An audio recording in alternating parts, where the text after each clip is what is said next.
بابا، اس کے حلق سے ایک گھٹی گھٹی چیخ نکلی۔ اسے سانس لینے میں تکلیف ہو رہی تھی۔ وہ اپنے سینے کو مسلتی ہوئی وہیں زمین پر ڈھیر ہو گئی۔ اس کا سانس حلق میں ہی اٹک گیا تھا۔ میرا انہیلر۔ اس نے آنکھیں بند ہونے سے پہلے اپنے سامنے کھڑی اس سفاک عورت کو دیکھا جو اس کا انہیلر ہاتھ میں پکڑے سکون سے اسے زمین پر گری تڑپتے ہوئے دیکھ رہی تھی۔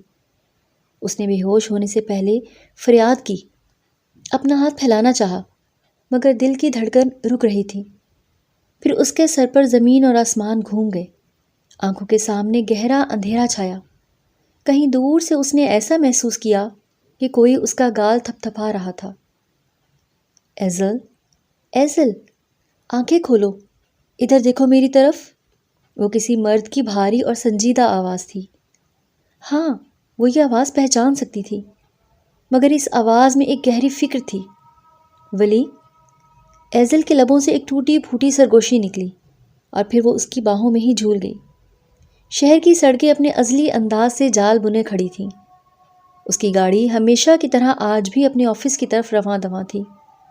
وہ اس ٹائم آفس جاتا تھا، مگر اچانک اس کی گاڑی نے جھٹکا کھایا اور گاڑی رک گئی۔ اس کے چہرے پر تفکر کی لکیریں نمایاں ہوئیں۔ بارشوں کا موسم تھا، رات بھی بارش ہوئی تھی اور اب بھی آسمان پر گہرے بادل چھائے ہوئے تھے۔ سڑکوں پر کہیں کہیں ابھی بھی پانی کھڑا تھا۔ وہ گہری سانس لیتا گاڑی سے باہر نکلا۔ بونٹ کھول کر اب وہ گاڑی کا جائزہ لے رہا تھا جس سے دھواں نکل رہا تھا۔ رکو، رکو! وہ جو اپنے دھیان بونٹ پر جھکا تھا، اچانک کانوں میں کسی کی خوبصورت آواز پڑی۔ نہ چاہتے ہوئے بھی ولی عالمگیر نے آواز کی سمت دیکھا۔ اس کی آواز ہی ایسی دلکش اور سریلی تھی کہ جیسے اسے اپنی جانب متوجہ کرنے کی کوشش کر رہی ہو۔ اس نے حیرت سے سڑک پر دیکھا کہ آواز کس طرف سے آ رہی ہے۔ رک جاؤ زینب، کتنا تیز چلتی ہو! ایک بار پھر وہی آواز کانوں میں گونجی تو اس کی نگاہ فٹ پاتھ تک گئی۔ وہاں ایک لڑکی کھڑی تھی اور دوسری لڑکی کچھ فاصلے پر چلتی ہوئی اس کی طرف ہی آ رہی تھی۔ ولی نے سر تا پیر اسے دیکھا۔ سفید کالج یونیفارم پہنے، گلے میں کالج کا دوپٹہ تھا، سر اور کندھوں پر اچھے سے چادر اوڑھ رکھی تھی۔ کالج بیگ اس کے کندھے پر لٹک رہا تھا۔ سڑک پر گرے پانی اور ٹائر کی بوچھاڑوں سے بچنے کے لیے اس نے رجسٹر چہرے کے سامنے کر رکھا تھا۔ اب وہ دوسری لڑکی کے پاس پہنچ گئی تھی۔ اس کے پاس پہنچ کر اس نے جیسے ہی رجسٹر چہرے سے کچھ نیچے کیا تو اس کی آنکھیں نظر آئیں۔ اس کی آنکھیں بالکل جھیل جیسی نیلی تھیں۔ ان میں ہلکی سی سبز رنگ کی بھی جھلک نظر آ رہی تھی۔ شاید اس نے ساری دنیا میں ایسی خوبصورت آنکھیں کبھی نہیں دیکھی تھیں۔ وہ کہاں جا رہا تھا؟ آفس؟ خراب گاڑی، میٹنگ، سب کچھ بھول گیا، اور اب وہ بے حد حیرت اور بے یقینی سے اس لڑکی کی خوبصورت آنکھیں دیکھتا جا رہا تھا، یوں جیسے اس سے زیادہ خوبصورت منظر اس نے اپنی زندگی میں کبھی دیکھا ہی نہیں تھا۔ اس کی آنکھوں سے نظر ہٹی تو اس کا سارا چہرہ واضح ہوا۔ وہ جو کوئی بھی تھی، بہت حسین تھی۔ سفید دودھیا ملائی جیسا چہرہ، اس کے بھرے ہوئے گلابی گال، چھوٹے کٹاؤ دار ہونٹ، خوبصورت نقوش۔ وہ بات کر رہی تھی تو اس کے سٹیپ کٹنگ میں کٹے ہوئے بال بار بار چہرے کے آگے پھسل رہے تھے، جسے وہ اپنی 2 انگلیوں سے ٹھیک کر رہی تھی۔ اس کے چہرے سے ہوتی ولی کی نگاہ اس کی انگلیوں تک گئی۔ اس کے ہاتھ بے حد خوبصورت تھے۔ اس نے زندگی میں بہت ساری لڑکیوں کے ہاتھ دیکھے تھے، مگر ایسی قدرتی خوبصورتی ان لڑکیوں کے ہاتھوں پر بھی نہیں تھی جنہوں نے آرٹیفیشل نیلز لگائے ہوئے ہوں یا ہاتھوں پر ٹریٹمنٹ کروائے ہوئے ہوں۔ وہ بنا کسی آرٹیفیشل نیلز اور بنا کسی ٹریٹمنٹ کے بہت خوبصورت تھے۔ قدرتی حسن جیسے اس لڑکی میں کوٹ کوٹ کر بھرا تھا۔ ایسا نہیں تھا کہ اس نے کبھی خوبصورت لڑکیاں نہیں دیکھی تھیں، مگر اس لڑکی کی آواز اور چہرے میں ایسا دلکش احساس تھا کہ ولی عالمگیر اپنی جگہ جم سا گیا۔ جلدی چلو، لیٹ ہو رہے ہیں۔ اس نے اپنے ساتھ کھڑی لڑکی کے کندھے پر ہاتھ رکھ کے ذرا سا ہلایا، شاید وہ کوئی بات کر رہی تھی۔ پھر احساس ہوا کہ وہ لیٹ ہو رہی ہیں۔ پھر ولی نے دیکھا وہ دونوں ایک دوسرے کا ہاتھ پکڑے تیز قدموں سے بھاگتی ہوئی کوئی 50 میٹر دور کھڑی بس میں داخل ہو گئیں، مگر ولی وہ ابھی تک وہیں کھڑا تھا۔ اپنی گاڑی سے 50 میٹر دور جاتی بس کو گھورتا رہا جہاں سے وہ غائب ہوئی تھیں۔ اسے کوئی ہوش نہیں تھی کہ کتنا وقت گزر گیا۔ تیز بجتے ہارن سے وہ ہوش میں آیا۔ بے حد حیرت سے آس پاس دیکھا تو اسے ہوش آئی کہ وہ سڑک پر کھڑا تھا۔ اس نے بے یقینی سے خود کو دیکھا کہ کیا یہ وہ 26 سالہ ذہین، عقلمند، خوبرو اور سنجیدہ مرد تھا جو ایک 18-19 سالہ لڑکی کو دیکھ کر کیسے ساکت رہ گیا۔ وہ آج تک کبھی بھی ایسے ساکت نہیں ہوا تھا اور نہ ہی کبھی دنیا جہان سے غافل ہوا تھا۔ اس کی آنکھوں میں ہمیشہ حیا ہوتی تھی۔ اس نے ہمیشہ کسی بھی لڑکی کو کبھی دوسری نگاہ بھر کر نہیں دیکھا تھا، مگر یہ لڑکی واحد تھی جسے وہ اتنی دیر سے دیکھتا رہا، مگر ایسا لگ رہا تھا کہ جیسے صرف ایک جھلک ہی دیکھ سکا ہو۔ دل نے بے اختیار چاہا کاش وہ دوبارہ سامنے آ جائے اور وہ دوبارہ اسے جی بھر کر دیکھتا رہے، مگر وہ تو اس لڑکی کا نام تک نہیں جانتا تھا اور وہ اپنی ہی سوچ پر حیران رہ گیا۔ پھر نہ چاہتے ہوئے بھی لبوں کو ایک دھیمی سی مسکراہٹ نے چھوا۔ بالوں میں ہاتھ پھیرے اس نے خود پر قابو پایا اور اب گاڑی سے اپنا کوٹ اور اپنا بیگ نکالتا وہ کیب بک کر رہا تھا۔ گاڑی خراب ہو چکی تھی اور اسے یاد آیا کہ اس کی آج بہت اہم میٹنگ تھی، اسے ٹائم سے آفس پہنچنا تھا، مگر دل ابھی بھی جیسے اس لڑکی میں اٹک گیا تھا جو بس میں بیٹھ کر گئی تھی۔ وہ حیران تھا کہ وہ ایسا کبھی نہیں تھا۔ لڑکیوں سے 100 فٹ دور رہنے والا کیسے ایک لڑکی کی ایک جھلک سے پاگل ہو رہا تھا؟ وہ 26 سالہ ولی عالمگیر تھا، عالمگیر خاندان کا سب سے ہونہار وارث۔ یوں تو وہ لوگ گاؤں میں رہتے تھے، مگر اس کا شہر میں بھی ایک گھر تھا اور وہ ہر دوسرے دن گاؤں بھی جاتا رہتا تھا۔ اس کا باپ بزنس مین تھا، اس لیے وہ اپنے باپ کے نقش قدم پر چلتے ہوئے بزنس کی دنیا میں آیا تھا، جبکہ چچا اور دادا وہ گاؤں کا نظام سنبھالتے تھے اور وہاں کے سردار تھے۔ 26 سالہ ولی عالمگیر، اس کی گہری بھوری آنکھیں جن میں ہمیشہ ایک چمک اور ذہانت کا گہرا تاثر موجود رہتا تھا، ہلکی بیئرڈ، مغرور ناک، گندمی رنگت ماتھے پر بکھرے کالے بال اور اس کا 6 فٹ سے نکلتا ہوا قد، کثرتی وجود، وہ ایسا حسین اور وجیح تھا کہ وہ جہاں جہاں سے گزرتا یا جہاں بھی کام کرتا تھا وہاں بس لڑکیاں دیوانوں کی طرح اسے تکتی رہتی تھیں۔ نہ جانے شہر کی کتنی لڑکیاں اس پر مرتی تھیں اور وہ آئے دن نیوز پیپرز کی سرخی میں بھی چھایا رہتا تھا۔ اس شہر کا سب سے کامیاب اور سب سے کم عمر بزنس مین تھا۔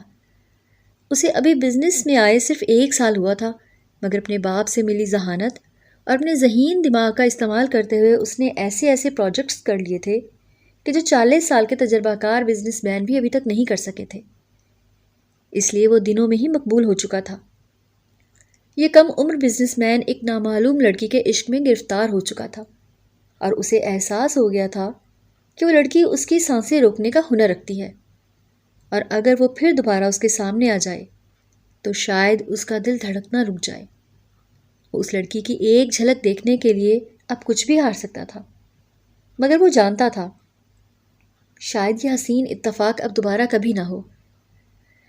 مگر قسمت کیا کھیل کھیلنے والی تھی اس سے ولی عالمگیر ناواقف تھا۔ یہ شہر سے کچھ فاصلے پر موجود گاؤں کے جرگے کا منظر تھا۔ یہ گاؤں کے وسط میں بنے پرانے اسکول کی عمارت تھی جو اب صرف جرگے کے لیے استعمال کی جاتی تھی۔ جرگے کا ماحول کافی تشویش بھرا معلوم ہو رہا تھا۔ گاؤں کے سردار احمد عالمگیر اپنی شاندار کرسی پر ٹانگ چڑھائے بیٹھے تھے۔ ان کے سامنے ہی ان کے 2 گارڈز نے ایک آدمی کو بازوؤں سے دبوچ رکھا تھا۔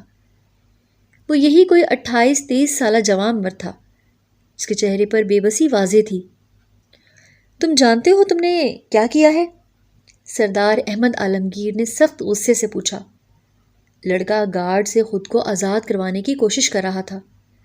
میں نے وہی کیا ہے جو مجھے کرنا چاہیے تھا اور میں اپنی اس غلطی کے لیے شرمندہ نہیں ہوں۔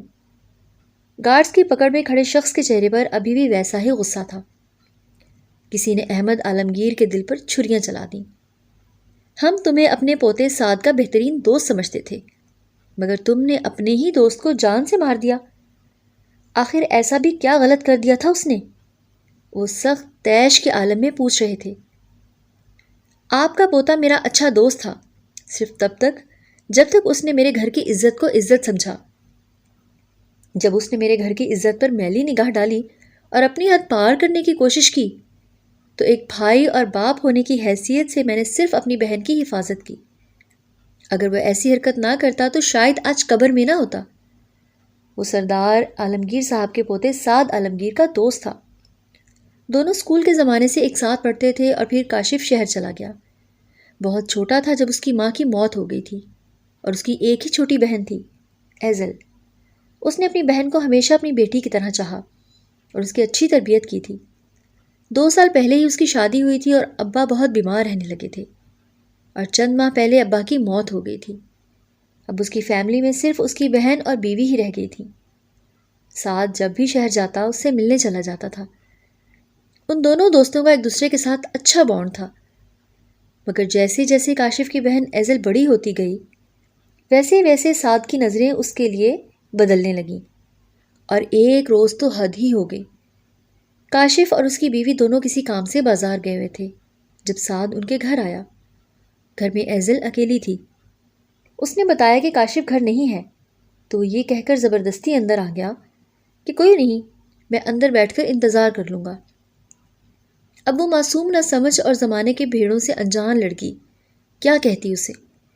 ڈرائنگ روم میں بٹھا کر وہ اپنے کمرے میں چلی گئی، مگر وہ موقع دیکھ کر اس کے کمرے میں چلا گیا، اور اس سے پہلے کہ اس کی عزت پر ہاتھ ڈالتا اسی وقت کاشف اپنی بیوی کے ساتھ گھر میں آ گیا، اور اپنی بہن کو خوفزدہ روتے سے سکتے اور اس کا دوپٹہ سعد کے ہاتھ میں دیکھ کر کاشف کو ایسا غصہ آیا کہ حد نہیں۔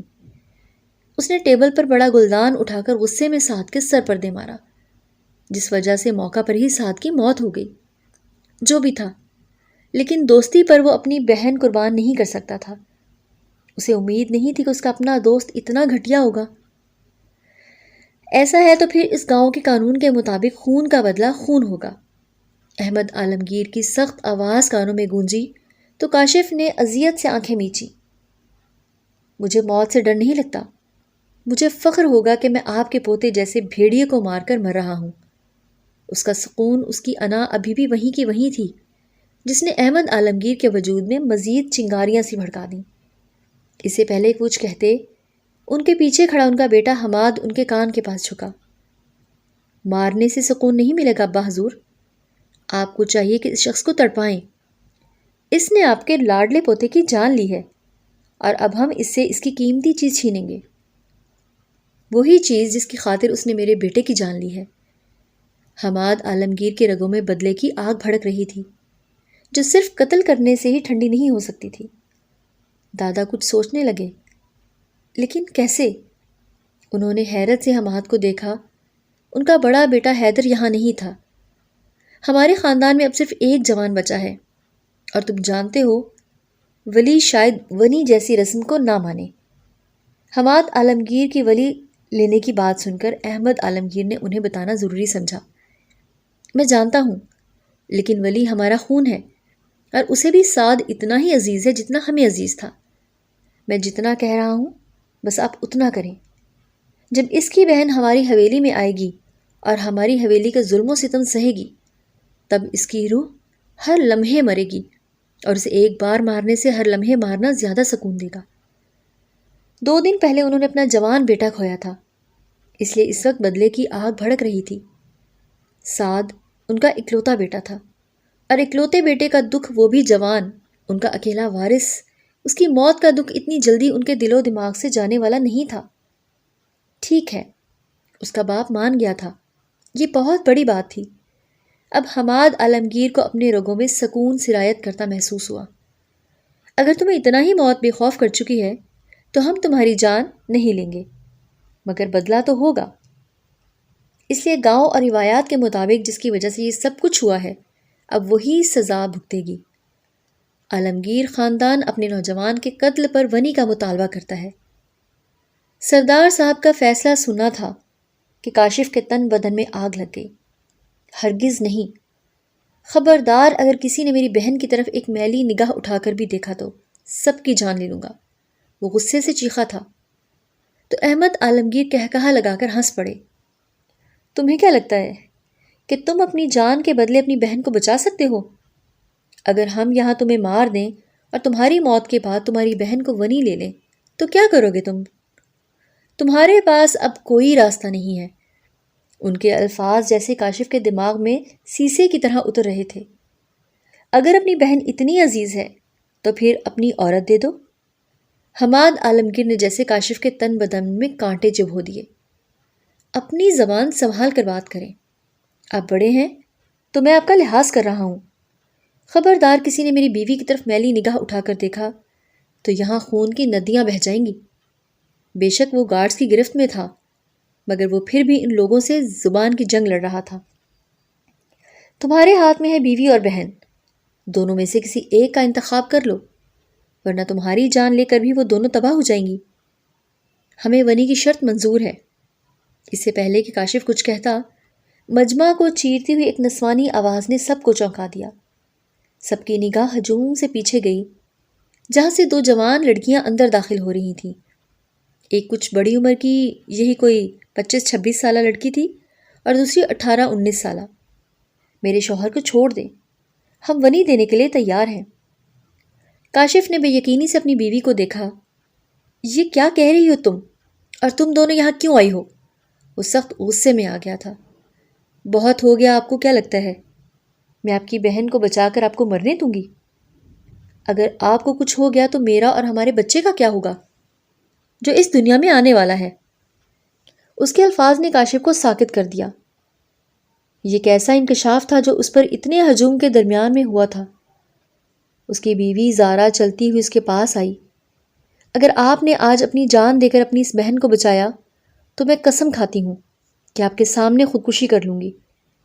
اس نے ہاتھ میں پکڑا چاقو جو وہ ساتھ لائی تھی اپنی گردن پر رکھا۔ اگر آپ نہ رہے تو میں جی کر کیا کروں گی؟ میں ابھی اسی وقت خود کو اور اس بچے کو ختم کر لوں گی۔ کاشف بے حد بے یقینی سے زارا کو دیکھتا رہ گیا۔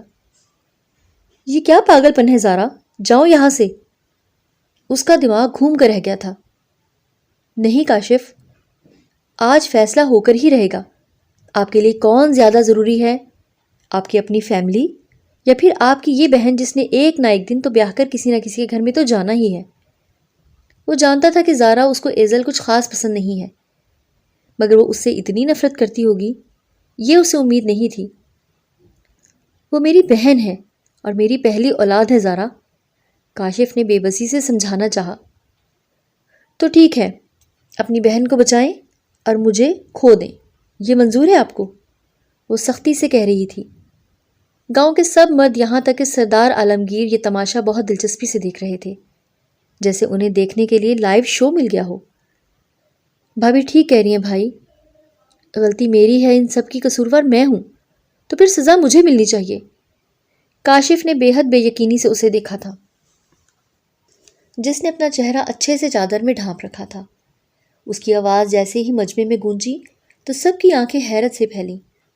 اس کی آواز اتنی خوبصورت تھی کہ شاید گاؤں میں رہنے والے مردوں نے ایسی خوبصورت آواز پہلے کبھی نہ سنی ہو۔ ایزل پاگل ہو گئی ہو، تم ایسا کچھ نہیں کرو گی، کاشف تڑپ ہی تو گیا تھا۔ معاف کیجیے گا بھائی، لیکن میں آپ کو اور بھابھی کو مزید کوئی تکلیف نہیں دینا چاہتی، اس لیے بہتر ہے کہ میں اس گناہ کا کفارہ بھگتوں جو میری وجہ سے ہوا ہے۔ کاشف اسے واسطے دیتا رہا، روکتا رہا، مگر وہ سیدھی سردار صاحب کے پاس آئی۔ آپ مجھے ونی لے لیں اور میرے بھائی کو چھوڑ دیں۔ وہ وہیں زمین پر گھٹنوں کے بل بیٹھ گئی، سر جھکا ہوا تھا اور چادر سے چہرہ اچھے سے کور تھا، کوئی بھی اس کا چہرہ نہیں دیکھ سکا، مگر اس کی آواز سننے کے بعد سب گاؤں والوں کی آنکھوں میں جیسے عجیب سی چمک تھی۔ ہر کوئی اس کا چہرہ دیکھنے کے لیے بے چین تھا۔ سردار صاحب نے اشارہ کیا۔ حماد عالمگیر نے جیب سے موبائل نکالا اور پھر ولی کو کال ملائی۔ عالمگیر حویلی میں موجود ولی جو موبائل فون پر چچا سے بات کر رہا تھا، ان کی بات پر بے حد بے یقین ہوا۔ کیسی باتیں کر رہے ہیں آپ چچا؟ ہم کیوں ونی لیں گے؟ غلطی سعد کی ہے، اس کا بھائی اور بھابھی خود لڑکی دینے کے لیے تیار ہیں، وہ اپنے گناہوں کا کفارہ چاہتے ہیں، اور تم خود سوچو، کوئی انسان اپنی جان بچانے کے لیے کسی بھی حد تک چلا جاتا ہے۔ تم نکاح کر لو، ورنہ ہم لوگ موجود ہیں، ونی لینے والے بہت ہیں۔ چچا کی بات تو اس کے دماغ کو ہلا کر رکھ گئی۔ وہ کیا کہہ رہے تھے؟ اس عمر میں اب وہ ونی لیں گے؟ ولی کو اپنے خاندان اور گاؤں کے ایسے گھٹیا رسم و رواج سے نفرت سی ہوتی محسوس ہوئی۔ اچھا میں آ رہا ہوں۔ وہ کم سے کم ایک کم عمر لڑکی کی زندگی برباد نہیں کر سکتا تھا۔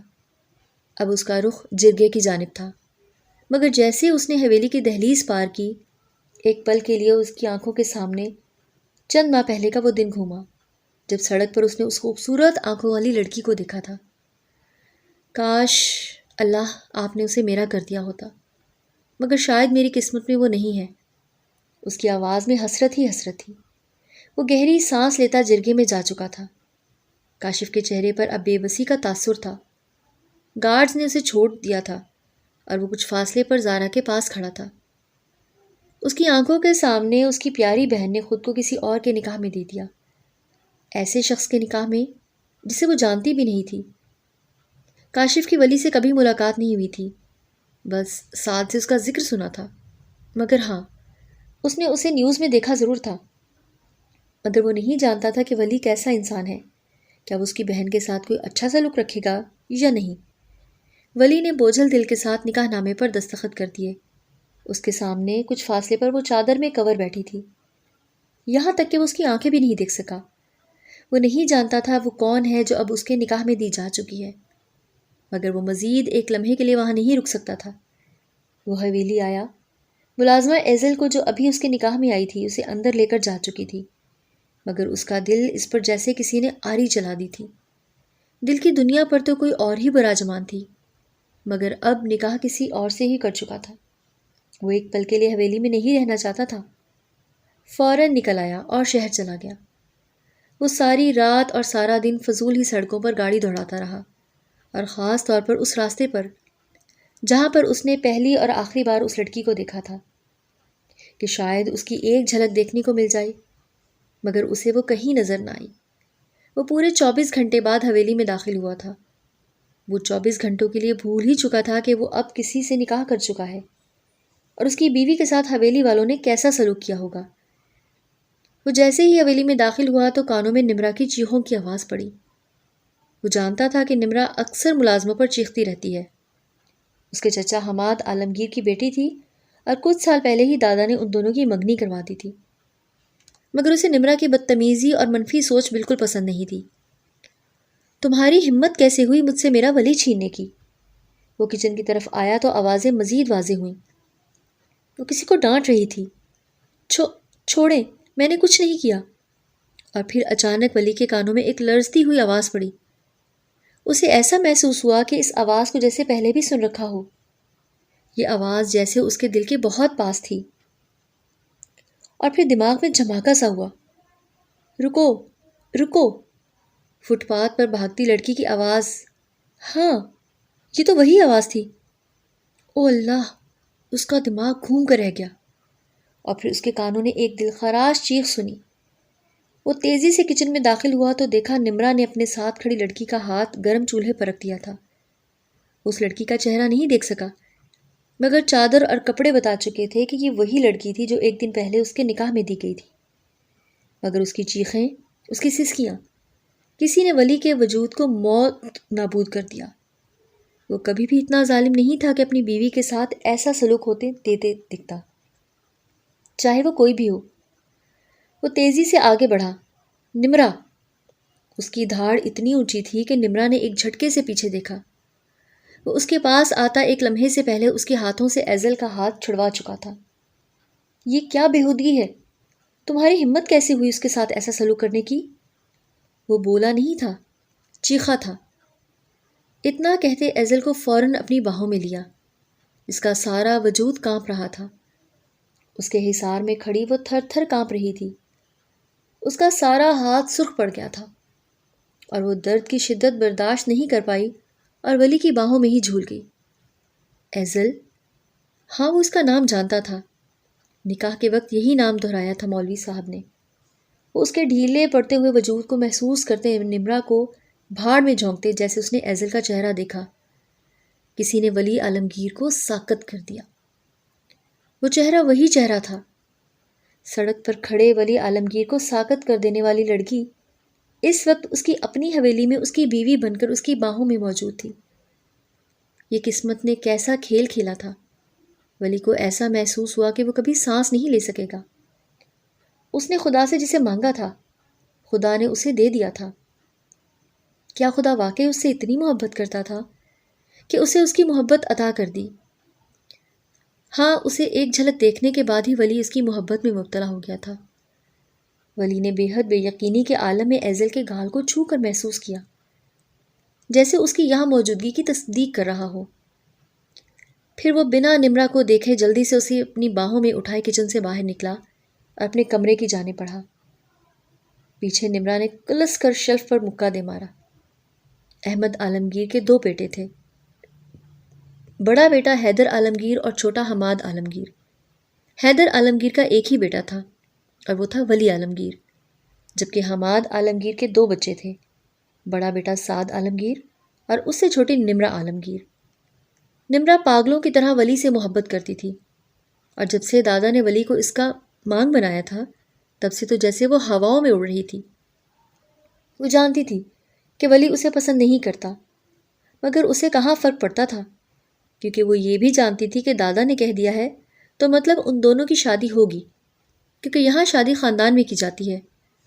مگر وہ یہ نہیں جانتی تھی کہ سعد کے قتل کے بدلے کوئی لڑکی ولی کے نکاح میں آ جائے گی۔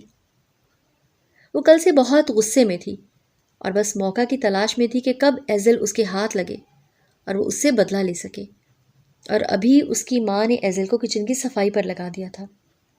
آخر ان کا جوان بیٹا مرا تھا تو انہوں نے ایزل کو کچھ دیر مار کر اپنا غصہ ٹھنڈا کر لیا تھا، مگر اب وہ اسے ملازمہ سے بدتر حالت میں رکھنا چاہتی تھی، اس لیے اسے کچن میں کام کرنے بھیجا۔ ایزل کام کر رہی تھی جب نمرا کچن میں آئی اور اس سے اپنا بدلہ لینے لگی۔ وہ نہیں جانتی تھی کہ ولی اس طرح آئے گا اور اس طرح اس پر غصہ کرے گا۔ میں تمہیں تباہ اور برباد کر دوں گی۔ تم ہوتی کون ہو مجھ پر میرا ولی چھیننے والی؟ اس نے غصے سے ایزل کے لیے ایک سرگوشی چھوڑی اور پھر کچن سے تن فن کرتی باہر نکل گئی۔ ولی اپنے کمرے میں آیا اور دھیرے سے ایزل کو بیڈ پر لٹایا، پھر کمبل کھول کر اس پر دیا۔ اب وہ ڈاکٹر کو کال کر رہا تھا۔ کال کرنے کے بعد وہ فرسٹ ایڈ باکس لے کر آیا اور جلدی سے ایزل کے ہاتھ پر دوا لگائی، مگر پھر بھی وہ اس کے چہرے اور بالوں کی حالت سے اندازہ لگا سکتا تھا کہ 24 گھنٹوں میں اس کے ساتھ کیا کچھ ہو چکا ہے۔ وہ حیران تھا، وہ کیوں گھر سے چلا گیا؟ وہ کیوں حویلی چھوڑ کر شہر گیا تھا؟ وہ جانتا نہیں تھا کہ چچی سونیا سعد کی بیوی اور نمرا تینوں سعد کی موت کی وجہ سے بھری بیٹھی تھی، اور وہ اس کی بیوی کے ساتھ کسی بھی قسم کا سلوک کر سکتی تھی۔ آخر اس کے دماغ نے کام کیوں نہیں کیا؟ اسے تو خود پر ہی غصہ آ رہا تھا۔ کچھ دیر میں گاؤں کی لیڈی ڈاکٹر حویلی میں موجود تھی اور اب وہ ایزل کا چیک اپ کر رہی تھی۔ تشدد تو کیا گیا ہے، مگر مجھے لگتا ہے کہ یہ بے ہوش کسی وجہ سے ہوئی ہے۔ اس نے سنجیدگی سے ولی کو دیکھا۔ مطلب؟ میں سمجھا نہیں۔ ولی یہی سمجھ رہا تھا کہ شاید وہ درد کی وجہ سے بے ہوش ہوئی تھی۔ یہ بہت کمزور ہے، اور یہ دیکھ رہے ہو اس کی اسکن میں یہ دھبے؟ مجھے لگتا ہے اسے سانس لینے میں مسئلہ ہے۔ کیا یہ کوئی میڈیسن یوز کرتی ہے؟ اس کے گلے کا جائزہ لیتی ہوئی کہہ رہی تھی۔ میں نہیں جانتا، ولی نے نفی میں سر ہلا دیا۔ چلو پھر بھی ایک بار تم اس کا پراپر چیک اپ کرواؤ، مجھے لگتا ہے کہ اس کے ساتھ کوئی ہیلتھ ایشو ہے۔ ولی نے اثبات میں سر ہلایا۔ ڈاکٹر نے کچھ میڈیسن لکھی اور پھر ولی کو دیکھا۔ اس کا بہت خیال رکھو ولی، یہ جتنی کم عمر ہے اتنی ہی معصوم، حساس اور کمزور بھی ہے۔ وہ کیا کہنے کی کوشش کر رہی تھی ولی سمجھ رہا تھا۔ وہ اس کی ہی کلاس فیلو تھی، دونوں نے ایک ساتھ ہی اسکول سے پڑھائی کی تھی۔ اس کے بعد ولی بزنس مین بن گیا اور وہ ڈاکٹر بن گئی، اس لیے وہ ولی سے دوست کی طرح ہی بات کرتی تھی۔ شکریہ، تم اتنا ٹائم نکال کر یہاں آئی۔ وہ مسکرا دی۔ شکریہ کیسا؟ تم بھی بہت بار میرے کام آئے ہو۔ اب ڈاکٹر اپنا سامان سمیٹ کر جا چکی تھی۔ اس کے جانے کے بعد ولی ایزل کے پاس ہی بیڈ پر بیٹھ گیا، دھیرے سے اس کا ہاتھ پکڑا، اپنے لبوں سے لگا لیا۔ یا اللہ، تیرا شکر کیسے ادا کروں؟ مجھے یقین نہیں آ رہا کہ تو نے مجھے میری پسندیدہ عورت دے دی۔ وہ تو قسمت کے عجیب فیصلے پر حیران تھا۔ جس لڑکی سے محبت ہوئی خدا نے اسے اس کی قسمت میں دے دیا تھا، مگر نمرا نے جو کیا وہ قابل معافی ہرگز نہیں تھا۔ اس کا بدلہ ضرور لے گا، یہ وہ خود سے عہد کر چکا تھا۔ ڈاکٹر اسے انجیکشن لگا کر گئی تھی جس کی وجہ سے وہ فی الحال گہری نیند سو رہی تھی، تو ولی نے اسے ڈسٹرب نہیں کیا۔ اسے اپنا وجود شدید تھکاوٹ کا شکار محسوس ہوا، اس لیے وہ بیڈ سے اٹھا اور فریش ہونے واش روم میں گھس چکا تھا۔ عالمگیر حویلی پر رات کے سائے گہرے ہو رہے تھے۔ وہ سیڑھیاں اترتا نیچے آیا تو لاؤنج میں ہی سب بیٹھے ہوئے تھے۔ اس کا باپ حیدر عالمگیر کچھ ہفتوں کے لیے ملک سے باہر گیا تھا کیونکہ ان کی اہم میٹنگز تھیں۔ اس کی ماں کبھی اس کے باپ کے ساتھ ملک سے باہر ہوتی تھی اور کبھی حویلی یا پھر شہر والے گھر۔ اس کے باپ نے ایک پڑھی لکھی اور شہر کی سلجھی ہوئی عورت سے شادی کی تھی۔ شاید ان کی قسمت اچھی تھی کہ وہ احمد عالمگیر کی اپنی ہی بھانجی تھی، اس لیے احمد عالمگیر کو اس رشتے سے انکار نہیں تھا، اور یوں ولی کے والدین کی شادی ہو گئی۔ والدین کی سوچ اور علم کا اثر تھا کہ ولی گاؤں میں رہنے کے باوجود بھی گاؤں والوں کی طرح کبھی نہیں بن سکا۔ اس میں عقل اور شعور کوٹ کوٹ کر بھرا تھا، جبکہ چچا اور چچی دونوں ہی ہمیشہ سے ہی گاؤں میں رہے تھے، اور ان کی روایات اور سوچ دونوں ہی گاؤں کے ماحول جیسی تھی۔ یہ کیا حرکت کی ہے تم نے ولی؟ حماد عالمگیر غصے سے ولی کی جانب بڑھے۔ کیا ہوا؟ ولی نے حیرت سے چچا کو غصے میں دیکھا۔ تم اس لڑکی کو اپنے کمرے میں کیسے لے کر جا سکتے ہو؟ وہ ایسے سوال پوچھ رہے تھے جیسے ولی نے کوئی گناہ کر دیا ہو۔ اگر آپ ایزل کی بات کر رہے ہیں تو میں آپ کو بتاتا چلوں، وہ میری بیوی ہے اور میرے نکاح میں ہے، اور اس نکاح پر مجھے آپ لوگوں نے ہی مجبور کیا تھا۔ خیر، نکاح جن حالات میں بھی ہوا ہو میں اس پر مزید بحث نہیں کرنا چاہتا، مگر اب وہ میری بیوی ہے، میری عزت، تو ظاہری سی بات ہے وہ میرے کمرے میں ہی رہے گی، اور جو حرکت آج نمرا نے کی ہے اس حرکت پر نمرا کو ایزل سے معافی مانگنی ہوگی۔ یہ تم کس لہجے میں بات کر رہے ہو؟ حماد عالمگیر اس کی بات غصے سے کاٹتے ہوئے دھاڑے تھے۔ تم اب ایک ونی کے لیے میری بیٹی سے معافی منگواؤ گے؟ وہ بے حد بے یقین تھے۔ معاف کیجیے گا چچا، میں آپ سے بدتمیزی نہیں کرنا چاہتا، مگر اب میری بیوی کو ونی مت کہیے گا، کیونکہ وہ ونی نہیں ہے، وہ میری محبت ہے۔ چند ماہ پہلے میں نے اسے شہر میں دیکھا تھا، اللہ سے اسے مانگا تھا، مگر نہیں جانتا تھا کہ اللہ انسان کی خواہشات ایسے بھی پوری کر دیتا ہے۔ مجھے امید ہے کہ آج کے بعد کوئی بھی میری بیوی کی طرف میلی نگاہ اٹھا کر نہیں دیکھے گا، ہاتھ لگانا تو بہت دور کی بات ہے، ورنہ پھر آپ لوگ ولی عالمگیر کو اپنے مقابل پائیں گے۔ وہ سختی سے ایک ایک لفظ ادا کرتا ہوا سب گھر والوں کی بولتی بند کروا چکا تھا، اور نمرا اس کے وجود میں جیسے بھانبڑ سے جل اٹھے۔ تم شاید بھول رہے ہو کہ تمہاری منگ نمرا ہے، اور بہت جلد تمہاری شادی نمرا سے ہوگی۔ حماد عالمگیر نے غصہ سے ضبط کرتے ہوئے اسے گھورا۔ وہ حیران ہو رہے تھے کہ ان سے ہمیشہ تمیز سے بات کرنے والا ولی آج ان سے بدتمیزی کر رہا ہے۔ معاف کیجیے گا، لیکن میری شادی اب ہو چکی ہے اور میرا نکاح کروانے والے آپ ہی ہیں، تو نمرا سے اب نکاح کرنے کا تو سوال ہی پیدا نہیں ہوتا۔ آپ نمرا کے لیے کوئی اچھا سا رشتہ دیکھ لیں۔ اس سے پہلے کہ وہ مزید کچھ کہتے ولی سکون سے کچن میں داخل ہوا۔ اس نے کام کرتی سکینہ بی کو دیکھا جو تمام ملازمین کی ہیڈ تھیں۔ آپ پلیز سوپ بنا دیں، میری بیوی کی طبیعت ٹھیک نہیں ہے۔ یہ صرف درخواست نہیں تھی، اس میں حکم کی آمیزش شامل تھی، اور جیسے لاؤنج میں بیٹھے ہر فرد کے چہرے پر ایک تھپڑ جا لگا۔ وہ سب کو اگنور کرتا واپس کمرے میں جا رہا تھا، اور حماد عالمگیر کے ساتھ احمد عالمگیر پیچھا تاپ کھاتے رہ گئے۔ وہ تو کاشف کو تکلیف دینا چاہتے تھے، مگر کاشف کو تکلیف تبھی ہو سکتی تھی جب اس کی بہن تکلیف میں رہے، لیکن یہاں تو ولی ہی دشمنوں کے صف میں جا ملا تھا۔ مگر وہ یہ بھی جانتے تھے کہ ولی کو کچھ بھی کہنے کا کوئی فائدہ نہیں ہے، کیونکہ ولی ہمیشہ سے اپنے باپ کی طرح اپنی مرضی کرنے والا انسان تھا۔ اگر اس نے کہہ دیا کہ اس کی بیوی کے ساتھ کوئی غلط سلوک نہیں ہوگا، تو کسی کی ہمت نہیں ہونی چاہیے تھی اس کی بیوی کے ساتھ غلط سلوک ہو۔ وہ کمرے کا دروازہ کھولے اندر داخل ہوا تو اس نے دیکھا کہ ایزل ہوش میں آ رہی تھی، اس کے ہاتھوں میں لرزش ہو رہی تھی۔ ولی بیڈ کی طرف بڑھا، اس نے دھیرے سے آنکھیں کھولیں تو اسے محسوس ہوا کہ وہ بہت نرم بستر پر تھی۔ اس کی نگاہیں سیدھا چھت پر بنے نقش و نگار تک گئیں، پھر اس نے حیرت سے آس پاس دیکھا تو بہت خوبصورت بیڈ روم میں تھی۔ ولی اس کے قریب آ کر اس کے بالکل پاس بیٹھ گیا۔ ٹھیک ہو تم؟ بہت محبت سے پوچھا۔ ایزل نے بے حد حیرت اور بے یقینی سے ولی کو دیکھا۔ جیسے ہی اس کی نگاہیں ولی کی نگاہوں سے ٹکرائیں تو وہ بے حد حیران ہوئی۔ زندگی میں پہلی بار اس نے اتنا خوبصورت مرد دیکھا تھا۔ اس نے اٹھ کر بیٹھنے کی کوشش کی، مگر ولی نے اشارے سے منع کر دیا۔ میں کہاں ہوں؟ اپنا دکھتا سر سنبھالتی ہوئی وہ مشکل پوچھ رہی تھی۔ تم اپنے کمرے میں ہو، ولی نے مسکرا کر جواب دیا۔ کیا؟ میرا کمرہ؟ وہ بے حد بے یقین تھی۔ ہاں، یہ میرا کمرہ ہے اور آج سے تمہارا بھی۔ یہ ہمارا کمرہ ہے۔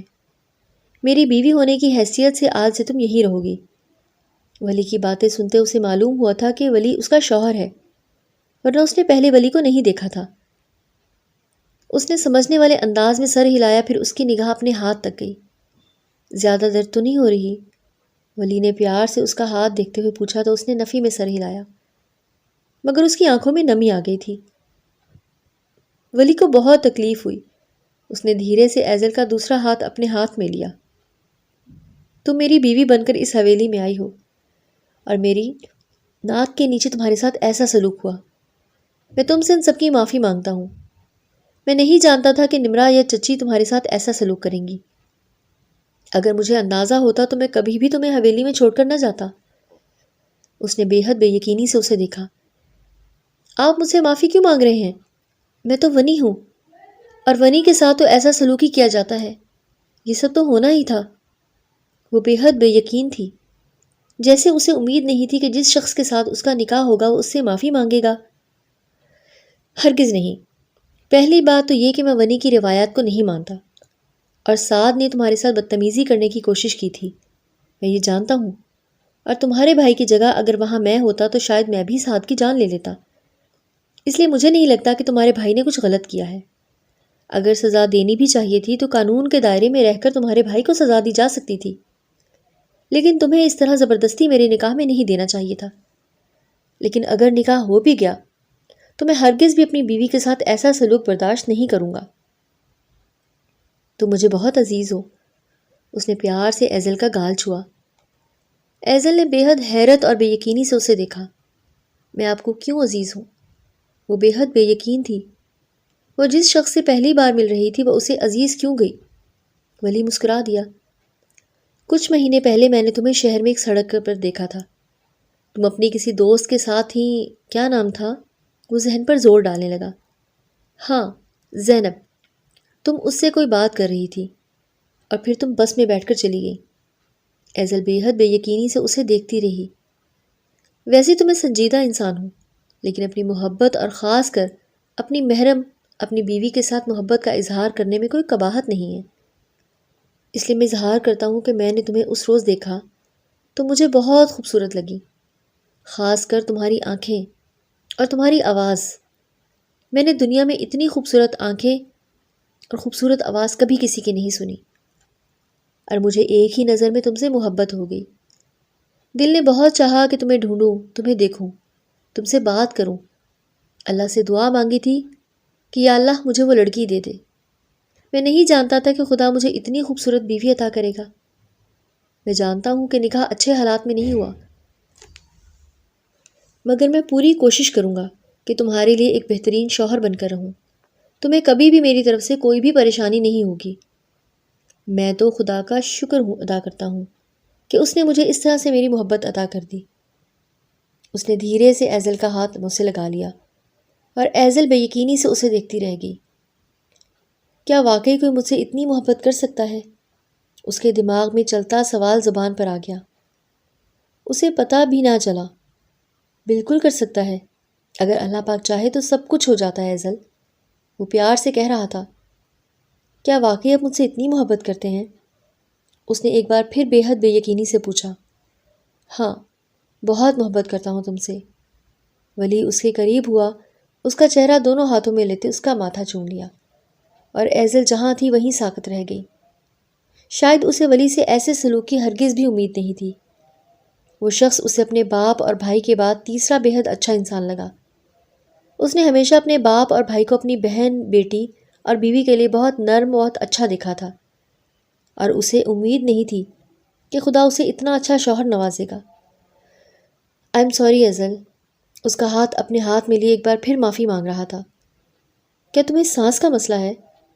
اسے ڈاکٹر کی باتیں یاد آئیں تو پوچھا۔ ایزل نے اسبات میں سر ہلا دیا۔ ولی حیران تھا۔ استھما ہے، جب میں پیدا ہوئی تھی تب سے ہے، مگر یہ بہت کمزور پکڑتا ہے، اور کبھی کبھی میری پیدائش سے پہلے میری ماما کی طبیعت کافی خراب رہتی تھی، اور پھر جب میں پیدا ہوئی تو ان کی موت ہو گئی، اور یہ بیماری مجھے پیدائش سے ہے۔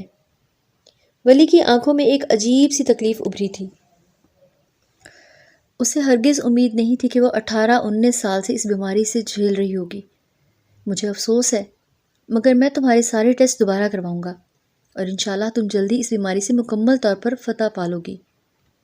ایزل نہ چاہتے ہوئے بھی ہلکی سی مسکرا دی۔ میں نے کبھی نہیں سوچا تھا کہ خدا مجھے ایسا شوہر عطا کرے گا، وہ نہ چاہتے ہوئے بھی کہہ گئی تھی۔ یقین نہیں ہو رہا تھا کہ وہ اس شخص سے بس چند منٹ پہلے مل رہی ہے۔ وہ تو اس طرح بات کر رہا تھا جیسے وہ دونوں ایک دوسرے کو سالوں سے جانتے ہوں۔ مجھے بھی یقین نہیں تھا۔ خدا مجھے میری محبت دے دے گا۔ اب مجھے میری محبت مل گئی ہے تو مجھ پر فرض ہے کہ میں اپنی محبت کی قدر کروں۔ وہ آگے بڑھا اور دھیرے سے ایزل کو اپنی باہوں میں کسی نازک آب گینے کی طرح سمیٹ کر سینے سے لگا لیا، اور ایزل جہاں تھی وہیں تھم سی گئی۔ اسے ہرگز بھی امید نہیں تھی کہ ولی کی اس حرکت کی، مگر اسے اس حصار میں سکون سا محسوس ہوا۔ یہ سکون، یہ لمس، یہ باہوں کا حصار، یہ اس سعد عالمگیر کی نگاہوں کی غلاظت سے بہت الگ تھا۔ اسے سکون سا محسوس ہوا۔ تم ولی عالمگیر کا سکون ہو، تم تو قسمت کا ستارہ ہو۔ اس کے کان میں سرگوشی کرتے ایک بار پھر اس کے ماتھے پر لب رکھے، اور ایزل کو ایسا محسوس ہوا جیسے اس کی زندگی کی ہر ایک محرومی، ہر ایک خواہش، سب کچھ اس ایک رشتے میں مکمل ہو گیا ہو۔ شکریہ ولی، وہ نم آنکھوں سے اتنا کہتی ہوئی نہ چاہتے ہوئے بھی اس کے سینے سے لگی پھوٹ پھوٹ کر رو پڑی۔ پچھلے 24 گھنٹوں میں اس کے ساتھ جو حویلی میں سلوک ہوا تھا، اس کے بعد ولی کا رویہ اس کے لیے بہت الگ تھا۔ بس اب رونا نہیں ہے، میں ہوں تمہارے ساتھ۔ ولی کو کہاں اس کا رونا برداشت ہو رہا تھا۔ وہ اس کے بالوں میں انگلیاں چلاتا ہوا اسے ریلیکس کر رہا تھا۔ کل ہم شاپنگ پر چلیں گے اور تمہارے لیے بہت ساری ڈریسز لے کر آؤں گا، ٹھیک ہے؟ میں تم سے وعدہ کرتا ہوں تمہیں ہر طرح سے خوش رکھوں گا، بس تم رو مت۔ ولی اس کی آنکھوں میں آنکھیں گاڑے خمار بھرے مگر پختہ لہجے میں وعدہ کر رہا تھا۔